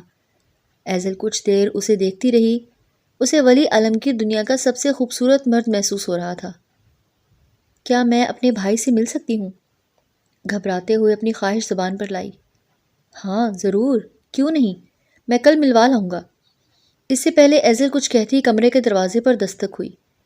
ولی نے وہیں بیٹھے بیٹھے آنے والے کو اندر آنے کی اجازت دی تو دروازہ کھولے ایک ملازمہ اندر داخل ہوئی۔ اس کے ہاتھ میں ٹرے تھی جس میں سوپ تھا۔ اس نے وہ سوپ ولی کی طرف بڑھایا۔ ٹھیک ہے، آپ جائیں۔ ملازمہ کو جانے کا اشارہ کرتے وہ دوبارہ ایزل کی طرف رخ موڑے بیٹھا۔ چلو، اب اگر کل جانا ہے تو سوپ پینا پڑے گا تاکہ تمہاری طبیعت ٹھیک ہو جائے۔ ولی نے مسکرا کر ہدایت کی۔ میں خود پی لوں گی۔ ایزل نے اسے سوپ کا چمچ بھرتے دیکھا تو اپنے گال سرخ ہوتے ہوئے رکے۔ اسے خود یقین نہیں ہو رہا تھا کہ چند لمحوں میں کوئی شخص اتنا خوبصورت کیسے لگ سکتا ہے۔ ہاتھ پر چوٹ لگی ہے نا تمہارے، تو میں پلا دیتا ہوں، اتنی کوئی بڑی بات نہیں ہے، اس نے جیسے حکم سنایا۔ اس کے لہجے میں ایک روب تھا۔ ایزل خاموش ہو گئی۔ وہ اسے سوپ پلانے لگا تو ایزل خاموشی سے اس کے ہاتھوں سے سوپ پینے لگی۔ اگر عالمگیر ہاؤس کا کوئی فرد ولی عالمگیر کو یوں ایک لڑکی کو سوپ پلاتے ہوئے دیکھ لیتا تو شاید سب غش کھا کر بے ہوش ہو جاتے۔ ولی جیسا سنجیدہ اور سخت انسان اتنا نرم بھی ہو سکتا ہے، شاید کوئی نہیں جانتا تھا۔ سوپ پلانے کے بعد ولی نے ٹرے سائڈ ٹیبل پر رکھی اور ایزل کے لبوں سے پانی کا گلاس لگایا، اور پانی پینے کے بعد ایزل کو کچھ سکون ہوا۔ شاید اس نے 24 گھنٹوں میں کچھ کھایا تھا، ورنہ کل سے اسے کسی نے کھانے کا پوچھا تک نہ تھا۔ وہ بیڈ گراؤنڈ سے ٹیک لگائے بیٹھی تو ولی اس کے مزید قریب ہو کر بیٹھ گیا اور اسے ایسی محبت پاش نظروں سے دیکھنے لگا کہ ایزل کو اس کی آنکھوں سے گھبراہٹ ہونے لگی۔ ایسے کیا دیکھ رہے ہیں؟ اس نے اپنی گھبراہٹ پر قابو پاتے اپنی چادر کندھوں کے گرد ٹھیک کی تو ولی کی مسکراہٹ گہری ہوئی۔ کیا میں تمہارے بال چھو سکتا ہوں؟ اس نے اتنے پیار سے پوچھا کہ ایزل حیران ہوئی۔ آپ کو حق ہے، آپ کو پوچھنے کی ضرورت نہیں ہے، اس نے اسی نرمی سے جواب دیا کہ ولی کی مسکراہٹ مزید گہری ہوئی۔ اس نے دھیرے سے ایزل کے خوبصورت بال چھوئے۔ تمہیں پتہ ہے، جب میں نے تمہیں پہلی بار اس دن سڑک پر دیکھا تھا، اس ذہن میں ایک بات آئی۔ دل نے چاہا کہ کاش میں تمہاری یہ آنکھیں، یہ پلکیں اور یہ بال چھوؤں، لیکن کس حق سے چھوتا؟ اور اگر چھوتا بھی تو کہیں تم مجھے کھینچ کر ایک تھپڑ تو نہیں مار دو گی۔ مجھے بھی امید نہیں تھی کہ میں دوسری ملاقات میں تم سے محرم بن کر ملوں گا اور پورے حق سے تمہیں چھو سکوں گا۔ وہ خود حیران تھا۔ ایزل مسکرا دی۔ میں نے زندگی میں کبھی شادی کے بارے میں سوچا نہیں تھا، لیکن جو کچھ میری وجہ سے ہوا اور پھر بھابھی کی باتیں، وہ ہرگز نہیں چاہتی تھیں کہ میری وجہ سے بھائی پر کوئی مصیبت آئے۔ اس لیے میں نے خود ہی ونی میں آنے کا فیصلہ کر لیا۔ میں نہیں چاہتی تھی کہ میں اپنے بھائی بھابھی کے لیے کوئی مصیبت بنوں۔ میری زندگی میں 3-4 سال تو دور تک شادی کا کوئی خیال نہیں تھا، مگر میں یہ نہیں جانتی تھی کہ ونی میں آئی لڑکیوں کی قسمت اتنی اچھی بھی ہو سکتی ہے۔ محبت کا تو پتہ نہیں، لیکن آپ مجھے بے حد اچھے لگے۔ آپ دنیا کے بہترین مرد ہیں اور بہت اچھے شوہر ہیں۔ یہ بات میں چند ہی لمحوں میں جان گئی ہوں اور اعتراف کرتے مجھے اچھا لگا ہے۔ بے شک وہ کم عمر تھی، مگر وہ بہت سمجھداری والی باتیں کرتی تھی۔ ولی مسکرا دیا۔ پتہ نہیں کہ ہر ونی کی قسمت میں اچھی ہوتی ہے یا نہیں،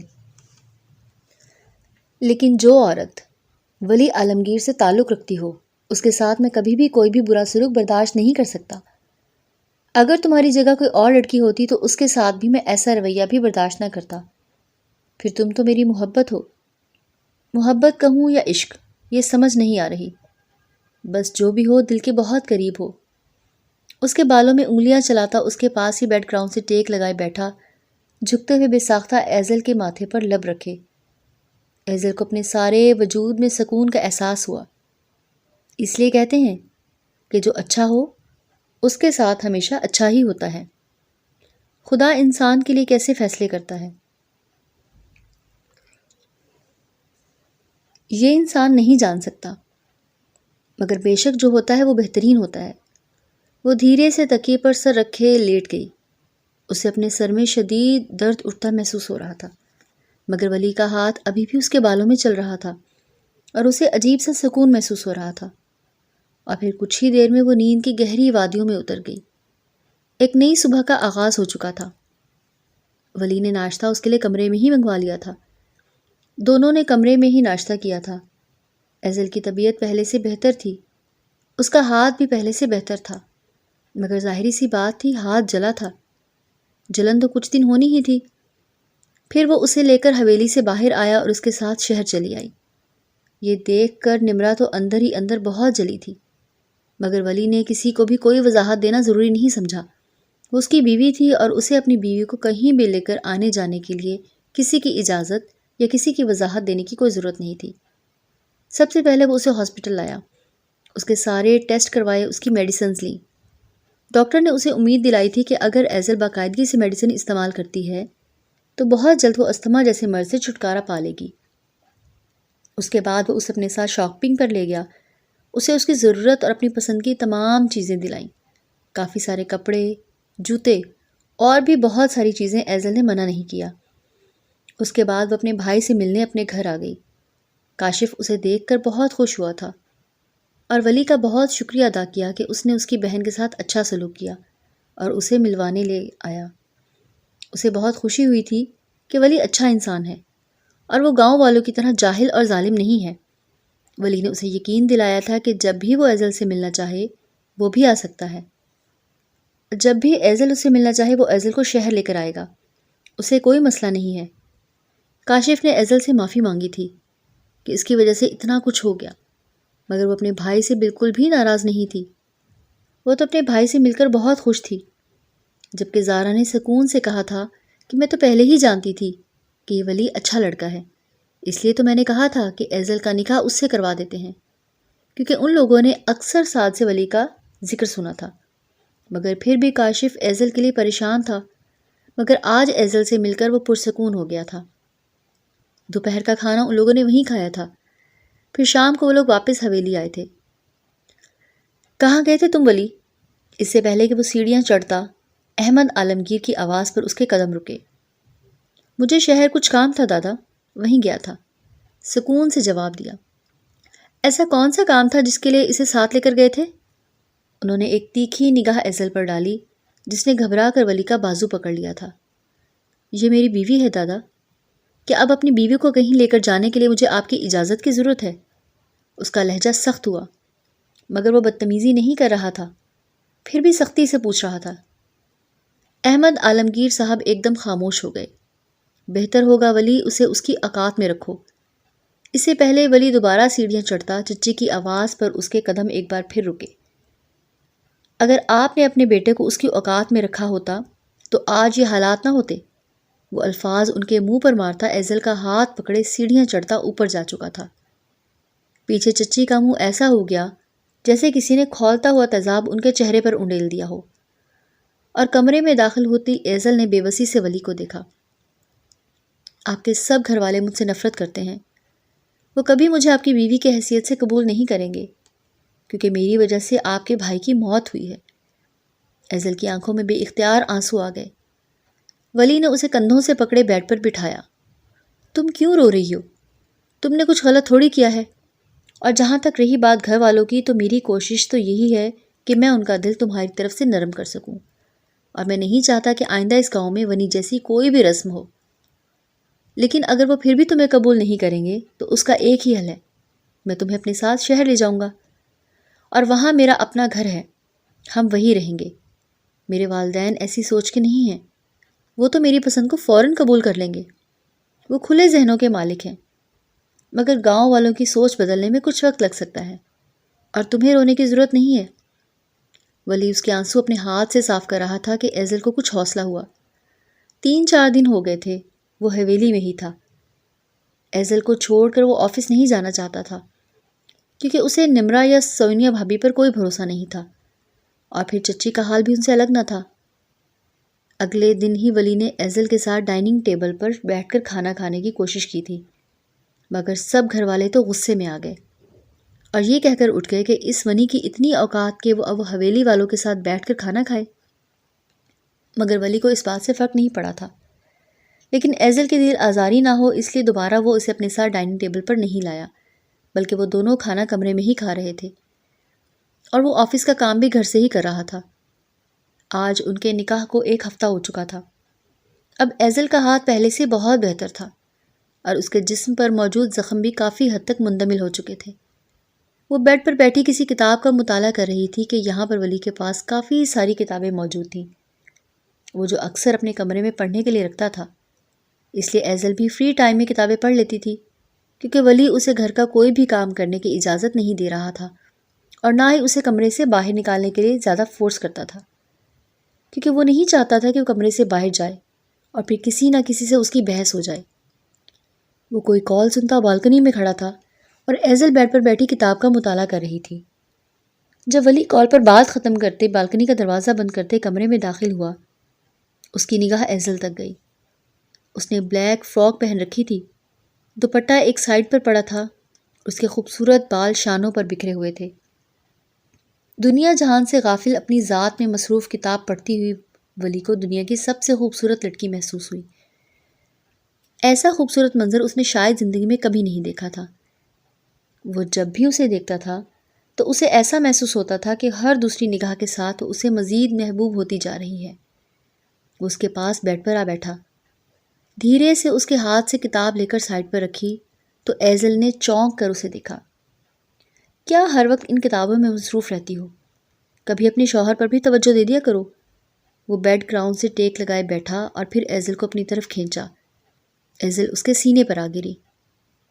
آپ کے پاس ہی تو ہوں اتنے دنوں سے، ایزل نے بھی مسکرا کر جواب دیا۔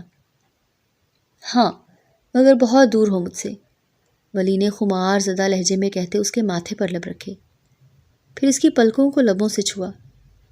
ایزل نے دھیرے سے آنکھیں کھولے اسے دیکھا، اس کے چہرے کے ایک ایک نقش پر لب رکھتا ہوا دیوانہ سا ہوا تھا۔ ولی میں، اس نے کچھ کہنے کو لب کھولے ہی تھے جب ولی اس کے لبوں پر جھکتا اس کی بات اپنے لبوں سے دبا گیا۔ ایزل نے اس کی شرٹ مٹھیوں میں دبوچ لی۔ اس کے بال ولی کے چہرے کے ارد گرد بکھر گئے تھے۔ بہت کوشش کرتا ہوں کہ خود کو تم سے دور رکھوں، مگر ایسی کوئی اندیکھی طاقت ہے تمہارے وجود میں جو مجھے تمہاری طرف تیزی سے کھینچتی ہے، اور میں چاہ کر بھی تم سے دور نہیں رہ پا رہا۔ وہ اس کے ہونٹوں پر انگلی پھیرتے سرگوشی کر رہا تھا۔ ایزل اپنا سانس درست کر رہی تھی۔ میں کب تک ایسے کمرے میں بند رہوں گی ولی؟ اس کی سانس درست ہوئی تو اس نے بے بسی سے پوچھا۔ حویلی والوں کے مزاج دیکھے تو پھر بتاتا ہوں۔ وہ اسے بیڈ پر گراتا خود اس پر جھکا۔ لیکن اگر انہوں نے مجھے اس شرط پر قبول کیا کہ آپ اپنی کزن نمرا سے نکاح کریں تو کیا آپ کر لیں گے؟ کسی خوف کے تحت پوچھا تھا۔ کیا مجھے کرنا چاہیے؟ ولی نے الٹا اس سے سوال پوچھا۔ ایزل کا سر نفی میں ہلا۔ کوئی بھی بیوی یہ نہیں چاہے گی کہ اس کا شوہر کسی دوسری سے شادی کرے۔ ایک بیوی کبھی بھی اپنے شوہر کو کسی کے ساتھ بانٹ نہیں سکتی، اور میں بھی اب آپ کی بیوی ہوں، تو میں پھر کیسے آپ کو کسی کے ساتھ بانٹ سکتی ہوں؟ دل پھٹ جائے گا میرا۔ اس بار وہ بولی تو اس کی آنکھیں نم ہو گئیں۔ ولی کو اس پر بے حد پیار آیا کہ وہ اس کے لیے اتنی سنسیئر ہو چکی ہے۔ فکر مت کرو، تمہیں کبھی بھی مجھے کسی کے ساتھ بانٹنا نہیں پڑے گا، اور میں کسی سے نکاح نہیں کروں گا۔ ولی نے اسے یقین دلایا۔ مجھے آپ پر بھروسہ ہے ولی، اس نے اطمینان سے کہا تھا کہ ولی کی مسکراہٹ گہری ہوئی۔ میں تمہارا ایمان کبھی ٹوٹنے نہیں دوں گا۔ اس کی گردن پر لب رکھتے ولی کی آواز سے گوشی جتنی کم ہوئی تھی، اور پھر وہ اس پر جھکتا چلا گیا۔ ایزل نے اپنی خوشی سے خود کو اسے سونپ دیا، کیونکہ جو شخص اس سے اتنی محبت کرتا ہے کہ کسی کو اس سے اونچی آواز میں بات بھی نہ کرنے دے، پھر وہ اس انسان کے ساتھ کیوں نہ رہتی؟ گہری ہوتی رات ان دونوں کے درمیان کی ہر دوری مٹا گئی، اور ولی کی محبت نے عشق کا درجہ طے کر لیا تھا۔ دن ایک کے بعد ایک پھر معمول کے مطابق گزرنے لگے۔ بس فرق تھا تو اتنا کہ ایزل اور ولی کی محبت اور ان کی انڈرسٹینڈنگ مزید گہری ہوتی جا رہی تھی۔ یہ 3 دن بعد کا ذکر تھا۔ ولی جو اسٹڈی ٹیبل پر بیٹھا لیپ ٹاپ کھولے کوئی کام کر رہا تھا، اس کے موبائل فون کی گھنٹی بجی۔ اس نے موبائل کان سے لگایا۔ سامنے سے جو خبر دی گئی وہ اس کی حواس چھین گئی۔ یہ رات کے 7 بجے کا وقت تھا۔ میں آ رہا ہوں۔ ایک نظر گھڑی پر ٹائم دیکھتے ہوئے فوراً اٹھ کھڑا ہوا۔ ایزل جو واش روم سے باہر نکل رہی تھی، اس نے حیرت سے ولی کو دیکھا۔ کیا ہوا؟ پریشان لگ رہے ہیں؟ کہیں جا رہے ہیں؟ اس کے لہجے میں فکر مندی تھی۔ آفس کی بلڈنگ میں آگ لگی ہے، میرا جانا ضروری ہے، میں جلدی واپس آ جاؤں گا۔ تم کوشش کرنا کسی وجہ سے بنا کمرے سے باہر مت نکلنا۔ اگر بہت ضرورت ہو کسی کام کے لیے تو سکینہ کو بلا لینا، میں اسے کہہ جاتا ہوں وہ تمہارا کام کر دے گی۔ میں کوشش کروں گا کہ میں رات کو ہی واپس آ جاؤں، لیکن ہو سکتا ہے کہ اگر زیادہ مسئلہ ہوا تو شاید مجھے رات رہنا پڑے، مگر میں صبح جلدی آ جاؤں گا۔ اسے ابھی بھی ایزل کی فکر تھی کہ ایزل مسکرا دی۔ آپ پریشان نہ ہوں، میری فکر مت کریں، یہاں کچھ نہیں ہوگا، آپ جائیں۔ اس نے ولی کو حوصلہ دیا۔ وہ پہلے ہی پریشان تھا، اور وہ اسے اپنی وجہ سے مزید پریشان نہیں کرنا چاہتی تھی۔ ولی اس کے قریب آیا۔ اپنا خیال رکھنا۔ سرگوشی کرتے اس کے ماتھے پر لب رکھے اسے اپنے سینے سے لگایا۔ 2 پل اس کا گال تھپکا، پھر وہ کمرے سے باہر نکل گیا۔ اس کے جانے کے بعد ایزل نے گہری سانس لی اور بیڈ پر بیٹھ گئی۔ ولی کو گئے 4-5 گھنٹے ہو گئے تھے۔ اس کی نیند شدید پیاس کی وجہ سے کھلی۔ اسے اپنے گلے میں کانٹے سے اگتے ہوئے محسوس ہو رہے تھے، جس وجہ سے اسے سانس لینے میں تکلیف ہو رہی تھی۔ وہ جلدی سے اٹھ کر بیٹھی، سائڈ ٹیبل کی طرف دیکھا تو پانی کا جگ خالی تھا، اور پانی نہ ہونے کی وجہ سے اسے سانس لینے میں تکلیف ہو رہی تھی۔ وہ جگ پکڑتی ہوئی کمرے سے باہر نکلی۔ رات کے 11 بجے کا وقت تھا۔ اسے امید تھی کہ سب سو چکے ہوں گے، اس لیے کچن میں اس وقت کوئی بھی نہیں ہوگا، تو وہ بس پانی لے کر واپس آ جائے گی، ورنہ وہ جانتی تھی کہ اس کا سانس بگڑ گیا تو پھر طبیعت مزید خراب ہو جائے گی۔ وہ دھیرے سے کمرے کا دروازہ بند کرتی سیڑھیاں اترتی آہستگی سے کچن میں داخل ہوئی، مگر برا ہوا، اس کے بالکل سامنے نمرا کھڑی تھی۔ شاید وہ بھی پانی پینے ہی آئی تھی۔ ایزل گھبرا رہی تھی، کیونکہ جو سلوک پچھلی بار نمرا نے اس کے ساتھ کیا تھا وہ ابھی تک بھولی نہیں تھی۔ آہٹ پر نمرا نے پلٹ کر اسے دیکھا، پھر اس کے لبوں کو نہ چاہتے ہوئے بھی مسکراہٹ نے چھوا۔ اوہ میڈم جی، کافی دنوں بعد آپ نے اپنا دیدار کروایا ہے، کیا بات ہے؟ اتنے دنوں سے ولی کے ساتھ کمرے میں بند تھی؟ بس تب سے تمہیں دیکھنے کا موقع بھی نہیں ملا ہمیں۔ نمرا اس پر طنز کے تیر چلا رہی تھی۔ اس کے قریب آئی۔ ایزل نے جگ شیلف پر رکھا۔ وہ میں بس پانی پینے آئی تھی۔ جلدی سے بات مکمل کرتے وہ کچن میں داخل ہونے لگی۔ اس سے پہلے وہ اندر جاتی نمرا اس کی کلائی دبوچ کر اسے روک چکی تھی۔ میری راتوں کی نیند حرام کیے، خود کس طرح سکون سے ولی کے ساتھ زندگی گزار رہی ہو؟ ایک بات اچھے سے سمجھ لو کہ ولی صرف میرا ہے، اسے میں تم سے چھین کر ہی رہوں گی۔ عزت سے اسے چھوڑ کر چلی جاؤ ورنہ بہت برا ہوگا۔ اس کے الفاظ، اس کے لہجے کی سختی، اوپر سے ایزل کا سانس اب بگڑنے لگا تھا۔ آپ کو جو بھی مسئلہ ہے آپ ولی سے بات کر سکتی ہیں، میرا راستہ چھوڑیں پلیز، مجھے پانی پینا ہے۔ اس نے ایک بار پھر اندر جانے کی کوشش کی مگر نمرا کو غصہ ایسا آیا کہ حد نہیں۔ وہ جو کل تک اس سے بات کرنے سے بھی گھبرا رہی تھی، آج کس طرح اس کے سامنے زبان چلا رہی تھی۔ تو پانی پینا ہے تمہیں؟ ہمت ہے تو پانی پی کر دکھاؤ۔ نمرا دہلیز میں کھڑی ہوئی اور اس کا راستہ روکا۔ مجھے اندر جانے دیں پلیز، وہ بہت عزت سے بات کر رہی تھی۔ رہو پیاسی، میں بھی دیکھتی ہوں کہ کب تک زندہ رہتی ہو۔ میں تمہیں تڑپا تڑپا کر مارنا چاہتی ہوں۔ پہلے تمہاری وجہ سے میرا بھائی مر گیا اور اب تمہاری وجہ سے ولی مجھ سے دور ہو گیا۔ آخر ایسا کیا ہے تم میں کہ ہر مرد تمہارا دیوانہ ہو جاتا ہے؟ اس نے غصے سے ایزل کے بال دبوچے کہ نہ چاہتے ہوئے بھی ایزل کے لبوں سے ایک سسکی نکلی اور درد کی وجہ سے اس کا سانس مزید حلق میں اٹکنے لگا تھا۔ نہ چاہتے ہوئے بھی وہ زمین پر گھٹنوں کے بل گری۔ اسے سانس لینے میں تکلیف ہو رہی تھی۔ وہ گہرے گہرے سانس لینے لگی۔ نمرا اس کے پاس گھٹنوں کے بل جھکی۔ کیا ہوا؟ تکلیف ہو رہی ہے؟ بہت ہمدردی سے پوچھا۔ میرا انہیلر۔ اسے یاد آیا کہ اس کا انہیلر کمرے میں سائڈ ٹیبل پر پڑا تھا۔ نمرا کے چہرے پر ہمدردی کے تاثرات ابھرے۔ پھر اس نے سکینہ کو آواز دی۔ سکینہ ابھی وہ جو حویلی میں ہی تھی نمرا کی چیخ پر جلدی سے بھاگتی ہوئی کچن میں آئی۔ جاؤ اس کا انہیلر لے کر آؤ، اوپر کمرے میں ہوگا۔ اس نے سکینہ کو ہدایت کی۔ سکینہ بھاگتی ہوئی کمرے میں گئی۔ ایزل کی آنکھوں کے سامنے اندھیرا چھا رہا تھا۔ بس اسے صرف سانس لینی تھی جو اس وقت تو بہت مشکل لگ رہی تھی۔ 2 منٹ میں ہی سکینہ انہیلر لے آئیں۔ انہوں نے انہیلر ایزل کی طرف بڑھانا چاہا مگر راستے میں ہی نمرا نے پکڑ لیا۔ ٹھیک ہے تم جاؤ۔ سکینہ بھی کو جانے کا اشارہ کیا۔ سکینہ بھی گھبرا کر واپس چلی گئی۔ میرا انہیلر دے دو، ایزل نے اٹکتے ہوئے لہجے میں اپنا انہیلر مانگا۔ تمہیں کیا لگا میں نے تمہیں دینے کے لیے منگوایا ہے؟ میں تو تمہیں تڑپتے ہوئے بے بس دیکھنا چاہ رہی تھی۔ یہ رہا، پکڑ لو۔ نمرا سکون سے اس کے سامنے کھڑی اس کا انہیلر پکڑے اسے اپنے لیے کہہ رہی تھی، مگر اس میں اتنی ہمت نہیں تھی کہ وہ اٹھ کر انہیلر پکڑ لیتی۔ اس کی آنکھوں کے سامنے اندھیرا چھانے لگا۔ پھر اسے اس اندھیرے میں کچھ چہرے دکھائی دینے لگے۔ پہلا چہرہ اس کے باپ کا تھا۔ بابا!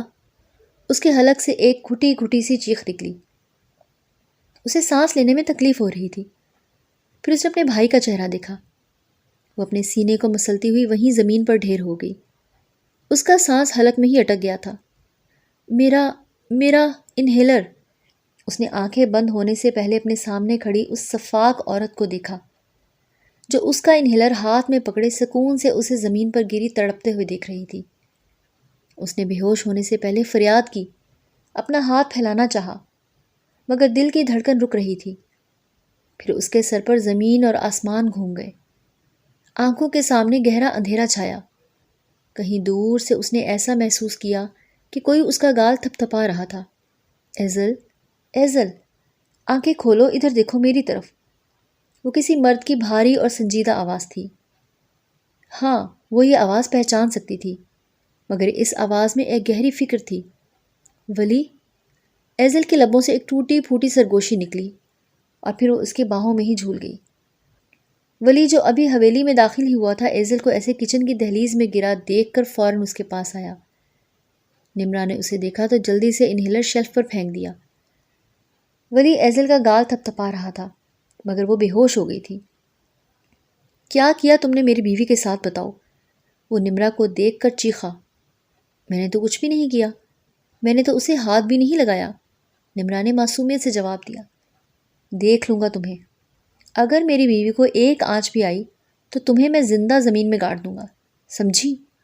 وہ غصے سے اسے دھمکی دیتا ایزل کو اپنی باہوں میں اٹھائے کمرے کی طرف بڑھا۔ فوراً ڈاکٹر کو کال کی۔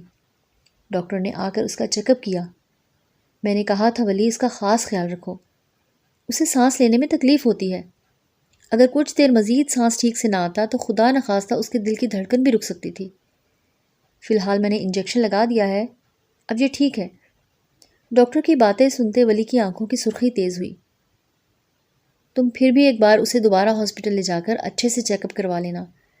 ولی نے سمجھنے والے انداز میں سر ہلایا، پھر لیڈی ڈاکٹر کا شکریہ ادا کیا کہ وہ آدھی رات کو اس کی ایک کال پر آئے گی۔ پھر وہ اسے نیچے چھوڑنے گیا اور اب سکینہ بوا کی کلاس لگ رہی تھی۔ میں اسے آپ کے حوالے کر کے گیا تھا۔ پھر کیسے ہوا یہ سب؟ وہ ان کے سامنے کھڑا غصے سے پوچھ رہا تھا۔ سکینہ بی نے ڈرتے ہوئے سب سچائی بتا دی کہ کس طرح نمرا نے اسے جھگڑا کیا اور کس طرح نمرا نے اس کا انہیلر بھی چھین لیا۔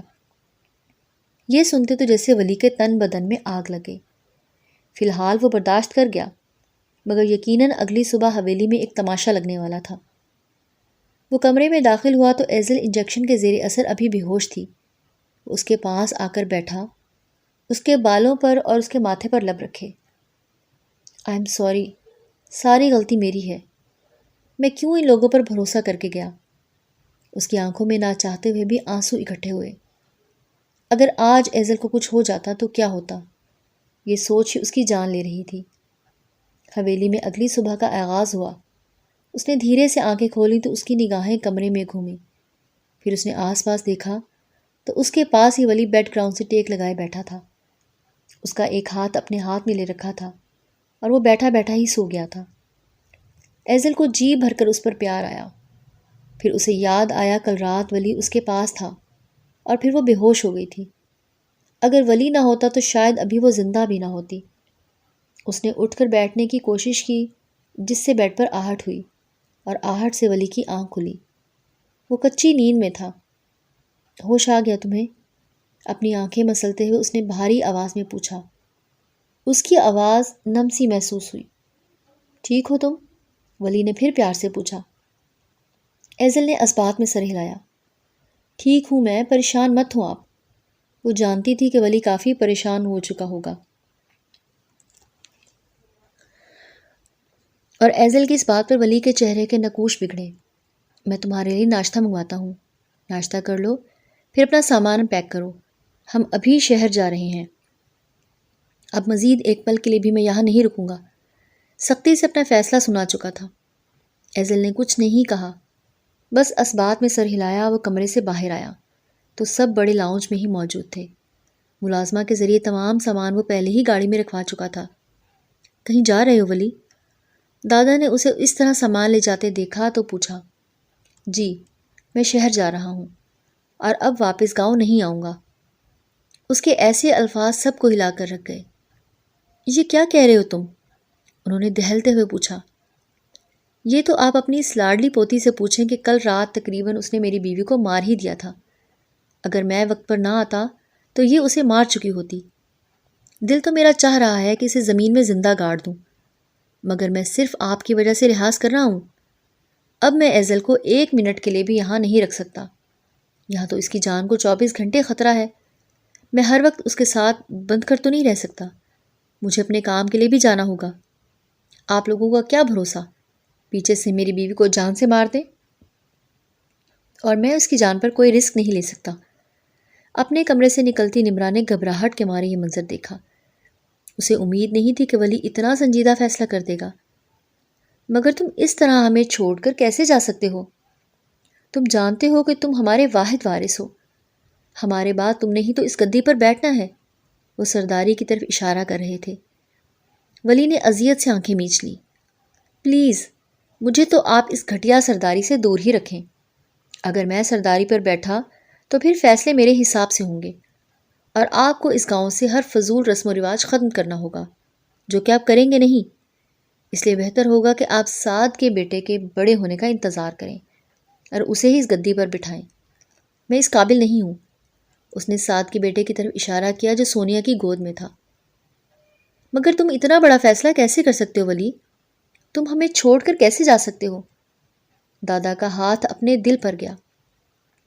میں آپ سے ملنے آتا رہوں گا دادا، مگر اب ایزل یہاں کبھی نہیں آئے گی، اور یہ میرا فیصلہ ہے۔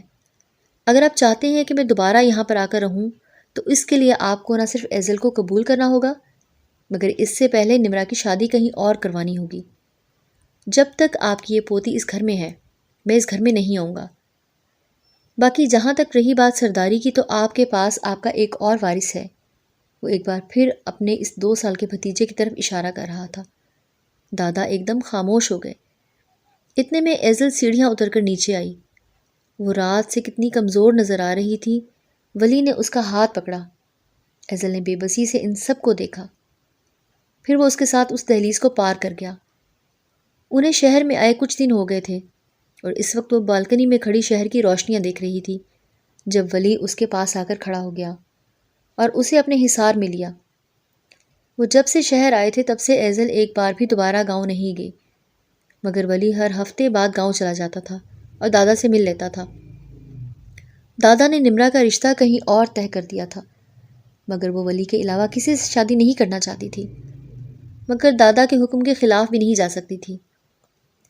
دادا اب بھی چاہتے تھے کہ وہ واپس گاؤں آئے، مگر ولی کی وہی شرائط تھی کہ ایزل کو گاؤں نہیں لائے گا اور نہ ہی وہ اس گاؤں کا سردار بنے گا، کیونکہ وہ جانتا تھا کہ وہ ان لوگوں کی سوچ بدل نہیں سکتا۔ ہاں، مگر وہ اپنے بھتیجے یعنی کہ سعد کے بیٹے کی اچھی پرورش کہ اسے گاؤں کا اچھا سردار بنانے میں ان کی مدد ضرور کر سکتا ہے۔ اس نے کوشش کی تھی کہ وہ یہ جنگ لڑے، مگر جنگ لڑنے کے لیے طاقت نہیں، دماغ کا استعمال ضروری تھا، اور وہ آہستہ آہستہ ان لوگوں کے دلوں کو بدلنے والا تھا۔ ایزل نے اسے دیکھا تو مسکرا کر اس کے سینے پر سر ٹکا دیا۔ شکریہ میری زندگی میں شامل ہونے کے لیے۔ ولی نے اس کے ماتھے پر لب رکھے سرگوشی کی۔ ایزل کو اپنے سارے وجود میں سکون اترتا محسوس ہوا۔ دونوں اب بھی شہر کی چکا چوند روشنی کو دیکھ رہے تھے۔ گندگی میں داخل ہو کر خود کو گندا کر کے گندگی صاف نہیں کی جاتی۔